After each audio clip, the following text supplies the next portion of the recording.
I can't remember how Ninja Gaiden made its way into my possession as a teenager, but one could guess I got a good deal, given its special red case for being one of PlayStation's greatest hits.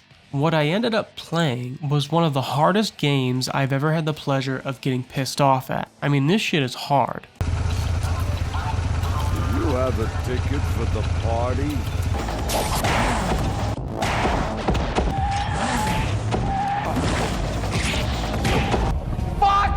After repeated and repeated attempts, crushing defeats, and a tutorial level boss, I scraped my way into beating level 1. Imagine my surprise when the following levels do not get any easier.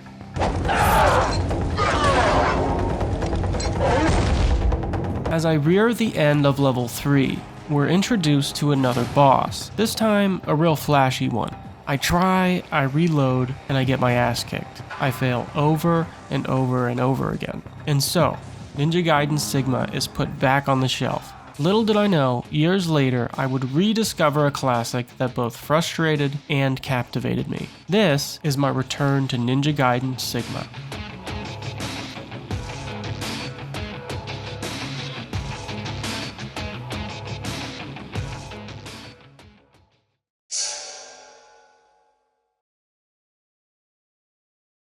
So, modern games today are more widespread in terms of game experiences. You can play so many different adventure games, it's hard to choose one specific game that stands out in a lineup. It has to do things that other titles just don't accomplish. When I started replaying Ninja Gaiden, I got this unmistakable feeling of quality from a different time of game creation. To explain Ninja Gaiden for what it is, I should first explain where the series started. Ninja Gaiden originally began with a coinciding release. Two games titled Ninja Gaiden were produced and released on the same year in 1988. First, an arcade game released in Japan as Ninja Ryokenden or Ninja Dragon Sword Legend. This was a beat-em-up style video game, which ended up being a major commercial success. The second game being Ninja Gaiden, released on the Nintendo Entertainment System. This game played as a hack-and-slash side-scroller. People ended up praising the NES version of the game for its anime-like cutscenes while simultaneously criticizing it for its high difficulty. The game was followed up by two sequels, consisting of Ninja Gaiden 2, The Dark Sword of Chaos, and Ninja Gaiden 3, The Ancient Ship of Doom. These garnered similar praise and criticism and laid the groundwork for an eventual progression and upgrade to the series. This is where we get to Ninja Gaiden Sigma, but not exactly. After some time passed between the late 90s and early 2000s, we saw some incredible games coming to home consoles, specifically the Xbox. Ninja Gaiden released on the Xbox in 2004 as a reboot to the series. Developed by Team Ninja and published by Tecmo, this series experienced an incredible overhaul in graphics and technical breakthroughs. Our ninja adventure game was now in full 3D and follows our titular hero, Ryu Hayabusa, and is now set in the modern day. This game also became a commercial success, selling over 1.5 million units worldwide and becoming one of the top 10 best-selling Xbox games. From the makers of Dead or Alive comes the greatest action game of all time, Ninja Gaiden. Rated M for mature. Unleash your inner ninja. Oh, I'll take a pound of that. Xbox is good to play together. This version received 2 packs of downloadable content, which were later reworked into a new version of the game, released in 2005 titled Ninja Gaiden Black, which was also released on the original Xbox. In 2006, the PlayStation 3 was released in Japan and North America. The following year, in 2007, Ninja Gaiden Sigma released as the PS3 version of the game. Now fitted with graphical improvements, a new playable character, extra content, this brings us to the game I experienced. Ninja Gaiden Sigma is touted commercially as a complete version of the game, while some fans of the original in black find many changes are unneeded and find it lacks certain elements that the originals already provide. I'm not going to present every single difference between the two games, but I am going to look at the game as its own entity. I should mention that I played this game originally on PlayStation 3, but for my recording session of the game and what you're seeing now, this is all coming from the PS4 Master Collection of Ninja Gaiden Sigma. This collection is probably the easiest way to go and play those original games right now. I just want to make that clear so you, the audience, know what footage and what game you're seeing. This begins our saga. More realistic than any other TV game, you're right in the action, fighting to the death. Coming soon from Tecmo, Ninja Gaiden, incredible game software for Famicom.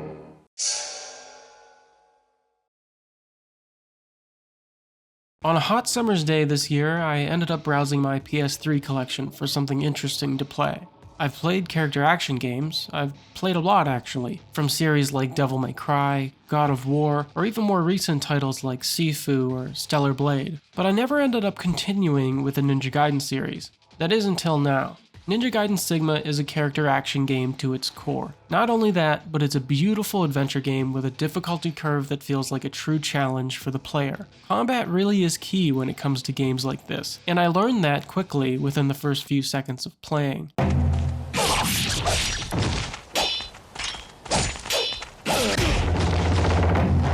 The game brought me a familiar feeling in terms of gameplay to something similar like Tekken. Tekken, and fighting games in general, have a very special place in my heart. To me, nothing feels better than accomplishing a combo or string of attacks that takes learning and understanding of a game's core mechanics. Understanding how a character works and the possibility of what they can do is very interesting and exciting to learn. Once I started replaying Ninja Gaiden Sigma, I quickly felt like I was playing a game with fighting game feel and mechanics. This is when I knew I was ready to tackle this beast once and for all.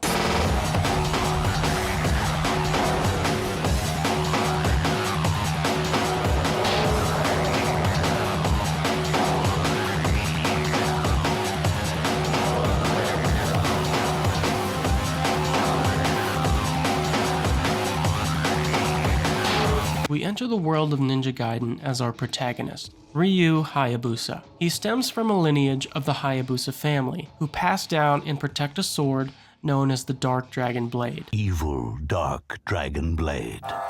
A legendary sword, said to have been carved out of the bones of a black dragon.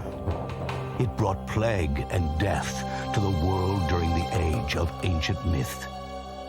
It is said that if the blade's seal were to be broken, it would gather the hatred and evil of mankind and confer it upon the one who wields it, transforming him into the devil incarnate. Its sister blade, the Dragon Sword, was handed down from generation to generation in the Hayabusa ninja clan, with its current successor being Ryu Hayabusa. And now, the Dragon Sword is gripped firmly in the hands of young ninja Ryu Hayabusa. We start the game as Ryu, who seems to be infiltrating another clan's fortress. It is here where we quickly learn that combat is this game's bread and butter, and they spread that shit on.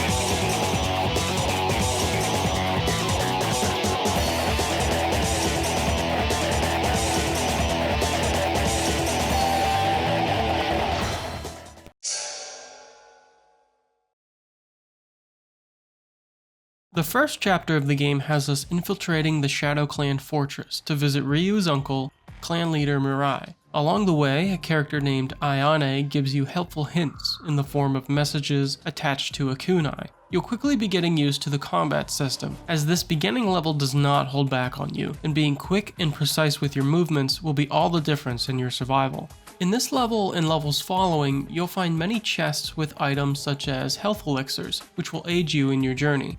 You'll find that the gore level in this game can be pretty fun, and slicing the heads off of ninjas of course makes you feel like a badass. Enemies feel strong and deliberate, like incredibly deliberate. I don't think I've ever seen a game AI that is on their shit like this one.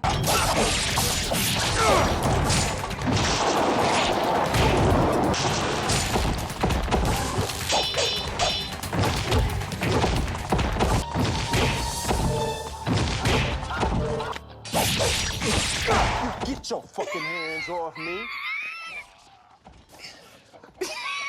Ryu's moveset is a combination of aerobatic ninja jumps and wall runs, as well as a fearsome, frantic combat, where you need to always be on your toes. You have both a regular attack and a strong attack. Holding the strong attack will let you perform an ultimate technique. These are incredibly strong moves, but can only be done when given enough chance to charge up. You are also given a projectile attack. There will be various throwable weapons in the game, however, I always felt most comfortable with the base shuriken. We also have the ability to guard. Doing so will make Ryu guard and take the brunt of attacks coming at him, preventing large amounts of your health from being drained. With guard comes a parry, or counterattack. When you hit guard as soon as an enemy makes contact with you, then press regular or strong attack. You'll deflect and counterattack the enemy, giving you the upper hand. This can take some time to get used to, and some enemies will differ in their timing. But once you get used to it, it becomes a key part in your moveset. Next, we have weapon-specific scrolls, which, when used with an equipped weapon like the Dragon Sword, lets you perform pretty badass moves like Flying Swallow, which lets you dash forward after jumping to slice enemies' heads off. Or the classic Izuna Drop, an air grapple move which lets you spin the enemy upside down in the air and smash them down into the ground. Both super fun to implement naturally in gameplay and will help you be extra flashy with your combat. Lastly, we have Ninpo. Ninpo is a special attack only activated by ability scrolls found throughout the game. Once activated, you do a very strong and powerful attack that both gives you invincibility frames while activating it and outputs some major damage. You can use Ninpo through filling your ki bar. Ki is found throughout the game by killing enemies naturally, or you can buy them as elixirs in the store. Speaking of, let's talk about the shop. The shop is where you upgrade your equipment, buy new weapons, and purchase more health and ki elixirs. I found buying health can sometimes be a priority in the game, as anything can put you on your ass, from regular fodder enemies to full-on boss fights. Being stocked up will help you keep prepared for the next unknowing encounter. The shops also let you turn in golden scarabs, which are collectibles found throughout the game. When you turn these in, you are occasionally gifted items that benefit you, such as a wristband that extracts more money from enemies, or an item that upgrades your overall health pool. All very helpful. Ryu actually has a large array of weapons he'll find on the journey, each with their own unique attacks and skill set. You might find that different weapons might work better for different enemies. Don't forget to upgrade them at the shop. Upgraded weapons will give you a major advantage in the long run. With all this out of the way, we continue on to Ryu's adventure and see what makes this game shine years beyond its release date.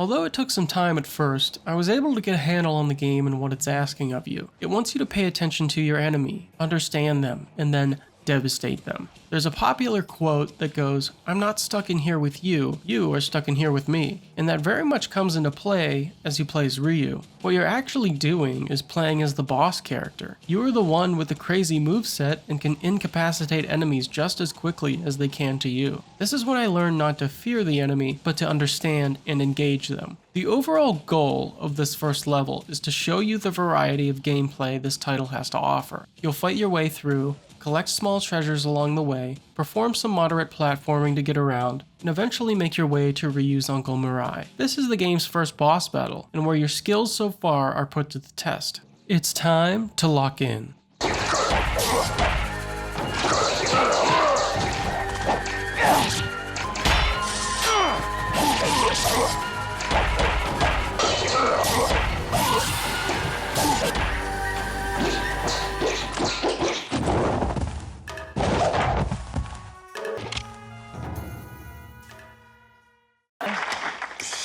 Once you get Mirai down to about 10% health, you win, as you learn you aren't truly trying to kill each other. They both make a truce, and Ryu then sits and speaks with his uncle. Ryu explains that the Dark Dragon Blade remains in his clan's possession, and his father has entrusted him to the Dragon Sword. They are then interrupted by a character, Ayane, who says the Hayabusa village is under attack. Mission 2 follows us as we go and confront whatever is happening in the village. Here we see our first look at backtracking in a level, and exploring previous areas to unlock new passageways. We return to the beginning, where where our trek up the mountain started, and make our way to the Hayabusa village. When we get there, buildings are set aflame and enemies surround Ryu. We eventually make our way through the burning village to stumble upon Kuriha, who is a protector of the village and is a childhood friend to Ryu. She is murdered in cold blood by a mysterious samurai known as Doku, who we see is holding the Dark Dragon blade. We then are head to head with Doku, immediately being severely underpowered and underprepared. Doku will most likely defeat you in this fight, but that's okay, because it's what the developers intended. Ryu goes down, and in turn is defeated and left to die. However, this is not the end of Ryu Hayabusa's story. Either due to his lineage or something else, Ryu is revived after looking into the eyes of some kind of spirit animal. The owls are not what they seem. In the next scene, we see him alive and gearing up in a new outfit and black tights, showcasing a brand new look. This is the beginning of Ryu's vengeance quest, as he searches for Doku, the dark samurai who destroyed his village. And this is where the adventure truly begins.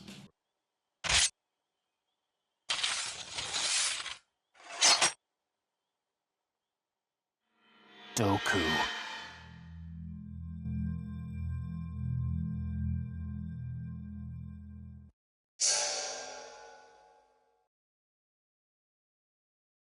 Level design is fairly varied in this game. You'll experience a variety of locations that actually feel fun and enjoyable to explore. The main city itself is full of secrets to find and nooks to investigate, but you'll have plenty more to explore as the game progresses. We have a whole sewer level full of Metroidvania type of exploration, finding a useful item that will unlock the next door, etc. This will eventually lead you to ancient underground ruins as you explore underneath the city. You'll even explore an ice and fire level that has you backtracking back and forth to solve small door puzzles. This level includes 3 different bosses, finishing it off with a mighty fight with a lava dragon. This game just continuously gives that classic adventure game feel throughout, and always managing to change things up. Nearing the end of the game, you'll even visit strange hellscapes, fighting demons and other monstrous horrors. I really loved the way the game took its adventure-style storytelling, maximizing gameplay exploration and less about cutscenes. The cutscenes were there, but often sporadic and short, and usually at the beginning or ending of the level you're playing. Along with that, you'll also have 3 levels given to a side character named Rachel. Rachel is a fiend hunter, and throughout the game is searching for her twin sister Alma, who was turned into a fiend, or demonic monster. Rachel wants to kill Alma and release her from her monstrous form. She is a pretty strong character overall and can hold her own in fights, but she lacks in the maneuverability of Ryu's skill set. Ryu is extremely fast, while Rachel stays somewhat grounded, almost like a tank controlling the battlefield. While Rachel's levels are okay, they aren't really needed in the overall story. It usually has you explore levels that you'll pretty quickly explore as Ryu. Maybe they intended it as a way to keep you on track so you know where you're going once you play as Ryu again, but on multiple playthroughs, her sections just become more of a slog. However, I do enjoy them regardless. I mean, look at those ballistics. He led her down the path of evil, and she succumbed. Fiends are pitiful beings, destined to live forever, slaves to the forces of evil. My eyes are up here.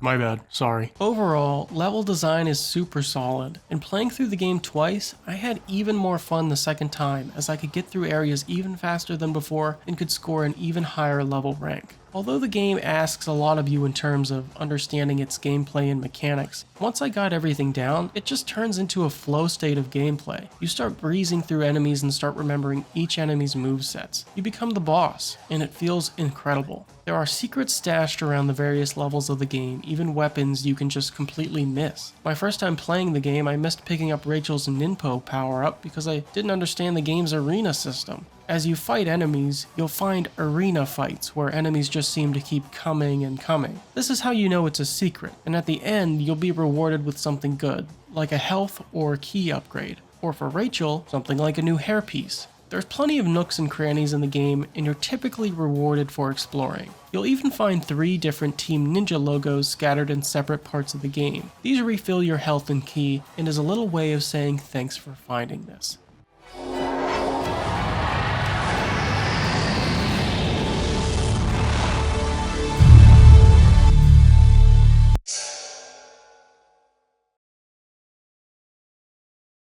The game is chock full of weird and interesting characters that make the experience a unique one for Ryu. We have a robed, looming figure that seemingly follows Ryu around the majority of the game, while occasionally running into his sidekick, Gamov, who just looks like the Riddler sporting double pistols. We have Mirai, Ryu's uncle, and Ayane, who we don't see very often through the game, but we are occasionally given her helpful hints, as spoken about before. Of course, we also have Rachel and her sister Alma, who is turned into a monstrous fiend, which we fight twice in the story. Kuriha is a character only seen in the beginning, but dies within the same scene. Rest in peace. Muramasa is the name of the shop owner, and I still don't understand how Ryu is able to buy and sell through his little statues found throughout the game, but video game logic works for me. And then we have Doku, who is known as a Greater Fiend, which is a sort of magical race of demons who descended from some kind of strong, evil deity. He's basically just a high-ranking demon who is very powerful. As the story goes, Doku moves in on Ryu's village after being tipped off with the location of the Dark Dragon Blade. Ryu's people are massacred, and the Dark Dragon Blade, which his village protected, is now stolen. Ryu's set on a vengeance quest to retrieve that in which the fiend stole from him. He's out for blood, and he's not holding back.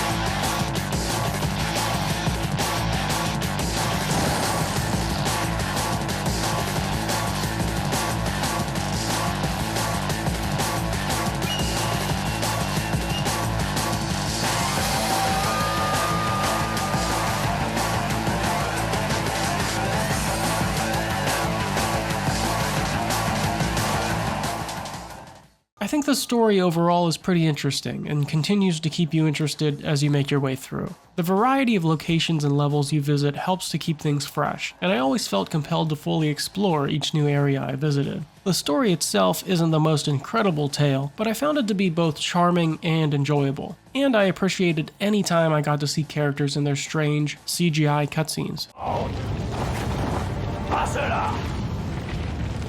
Satoban!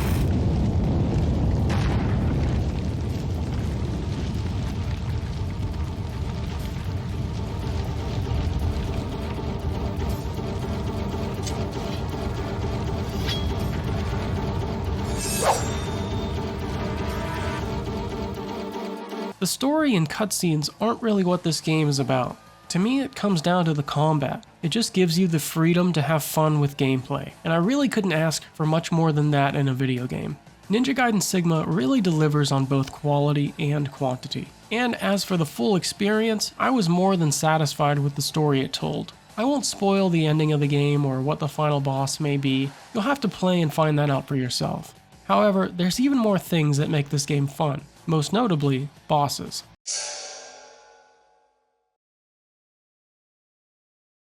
Bosses are many and frequent in this game, though that's kind of the fun of it. Bosses may seem very strong and intimidating at first, but once you understand what works and what doesn't, and how their attack patterns work, you'll be able to handle any boss that's thrown at you. Your weapons feel strong when you level them up, so figuring out a boss will more simply be, how should I be moving around them so I can take the least amount of damage and output the greatest amount of damage. Overall, boss encounters are pretty satisfying once you understand them. My favorite combo of bosses would be level 15, the Caverns, or the Ice and Fire level. This level is probably my favorite, as it feels close to exploration in games such as Metroid Prime. Alternating between different unique locations, finding one item that unlocks the next area, and so on, while traveling back and forth between them. This level features 3 bosses like mentioned before. It's challenging, but all bosses feel very doable. It's really this level where I felt the adventure formula of the game shined, and it was the point in each playthrough where I'm just like, man, this is just a fun-ass game.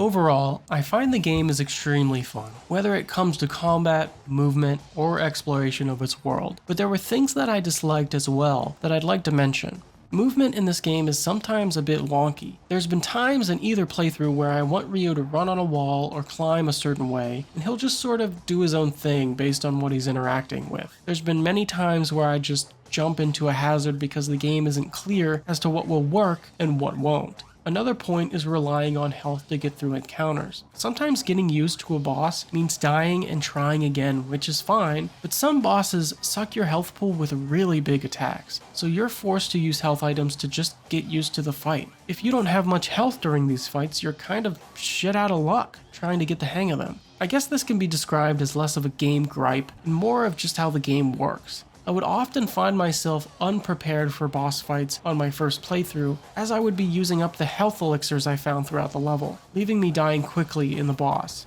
So I recommend keeping health stacked as much as you can so you're ready for a situation. Defeating enemies will give you more than enough shop points to purchase health when you need it, just make sure to save money so you can buy a few when in need for a tough boss fight. As I spoke about before, Rachel's levels are not really needed and take away from Ryu's adventure just a bit, but overall doesn't ruin the experience or anything. I just think her sections should have either been expanded upon with levels unique to her, or just remove her sections completely so we can more focus on Ryu's adventure.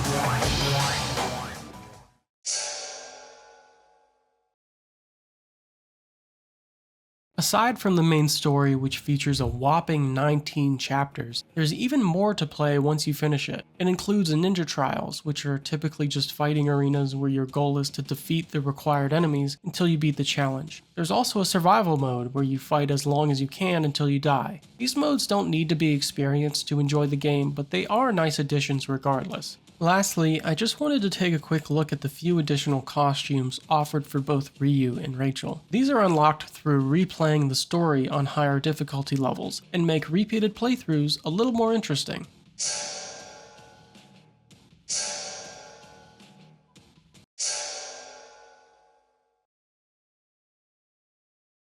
After all that, I really just want to finish off by saying this was such a solid game to go back to. Adventure games like this aren't really made anymore, and they've changed dramatically within modern standards. I'm looking forward to playing the rest of the Ninja Gaiden series, and with a new entry on the horizon, it's just exciting to see games like these making their way back. Returning to Ninja Gaiden Sigma allows me to experience something new, but also old, while also sharing my thoughts and opinions on the title, and more importantly, share it with others so they might try the series as well. And who knows, I might take a look at the following games in the series as time goes on. So take a crack at this action-packed ninja platforming title, and let me know your thoughts on the game. Thanks for watching, and I'll see you next time.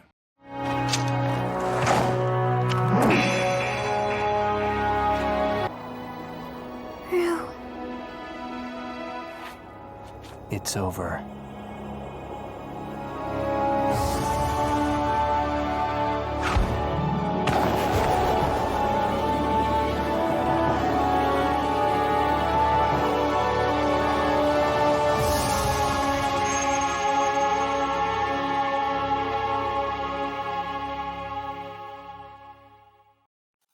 J.K.O.